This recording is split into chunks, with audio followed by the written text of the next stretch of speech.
हाताची चांदणी येऊन खाली वारा भीमाला घाली.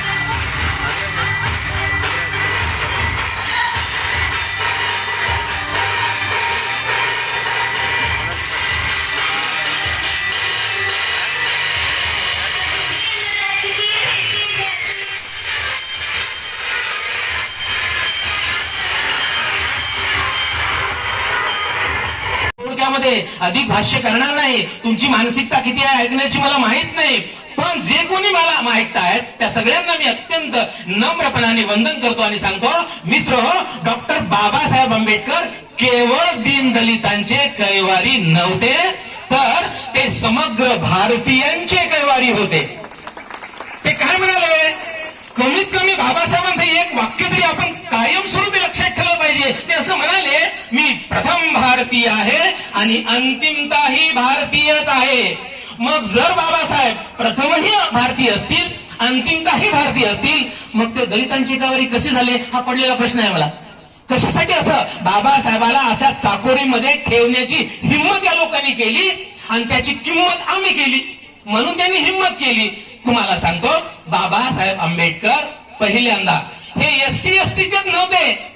तुम्हाला माहिती आहे, मंडळ आयोगावर मी फार भाष्य करणार नाही. तुमच्यापैकी किती लोकांना याबद्दल अभ्यास आहे यावर मी काही बोलणार नाही, परंतु मंडळ आयोग हा ओबीसींच्या साठी निर्माण झालेली गोष्ट आहे. आणि तुम्हाला सांगतो, बाबासाहेबांचं दुर्दैव असं आहे की ज्या ओबीसींच्या साठी डॉक्टर बाबासाहेब आंबेडकरांना आपलं सर्वस्वपणाला लावलं, त्या मंडल आयोगाला विरोध कोणी केला?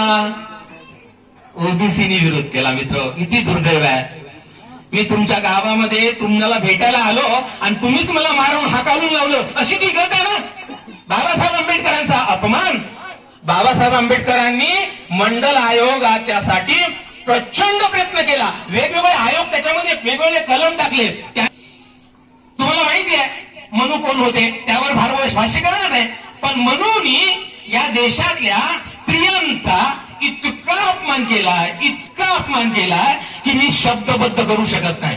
काहीतरी विचित्र सांगून स्त्रियांना घराच्या बाहेर येऊच दिलं नाही. काय येऊ दिलं नाही तुम्हाला सांगतो. एका वाक्यामध्ये तुम्हाला सांगू, पुरुषांच्या पेक्षा स्त्रिया हुशार असतात, सहनशील असतात, संवेदनशील जरी असल्या तरी.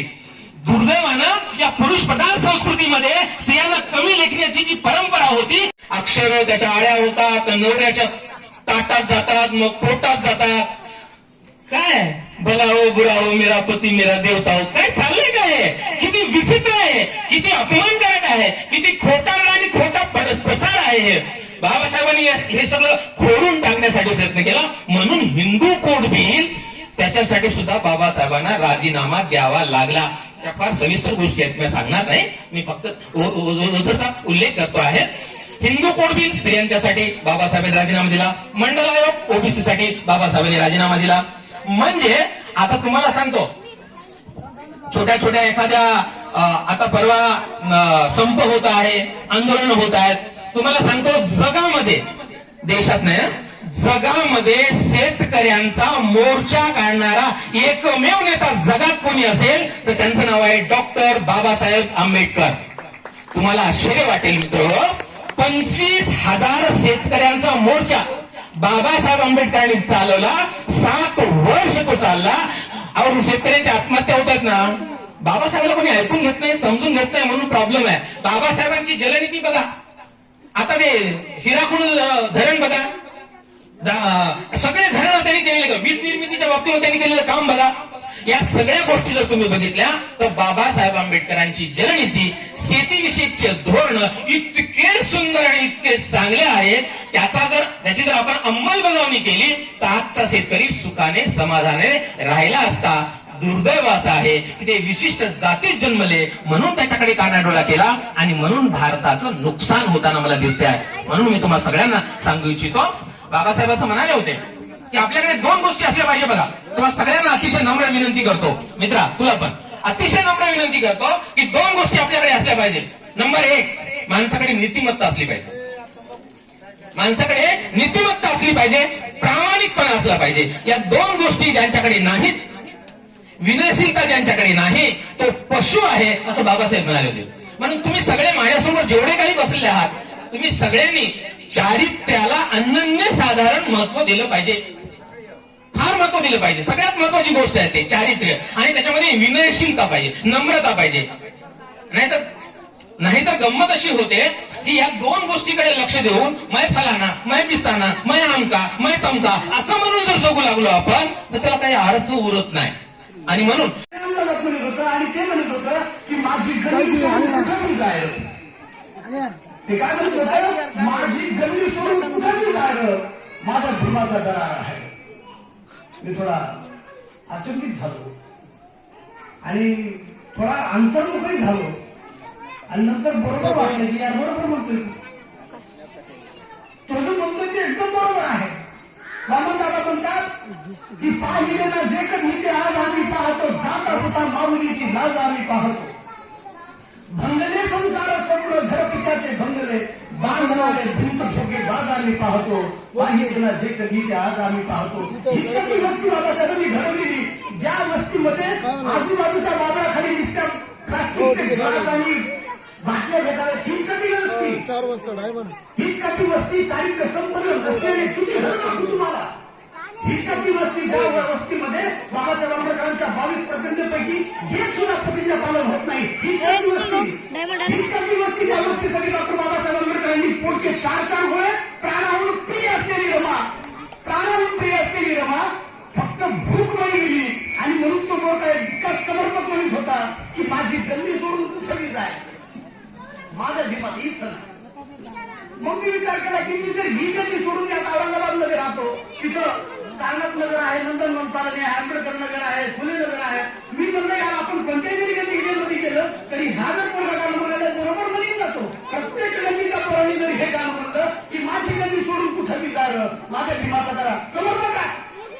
म्हणजे इथं बाबासाहेब चालत नाही, कुठं इथं चालत नाही.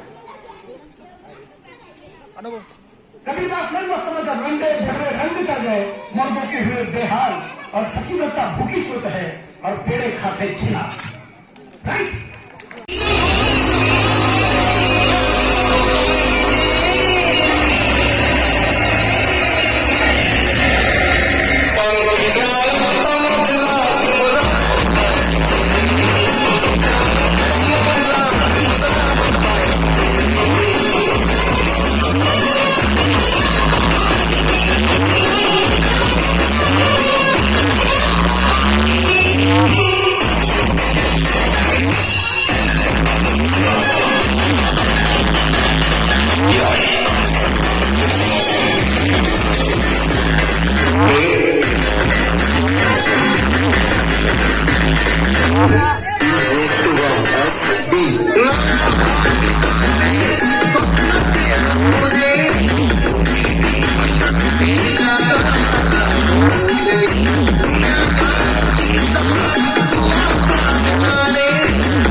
डॉक्टर बाबासाहेब आंबेडकरांचा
वन ब्लड रिलेशन ग्रुप करून सर्व माता भगिनींना अन्नदानाचा प्रोग्राम ठेवला आहे, तरी सर्वांनी हात घ्यावा.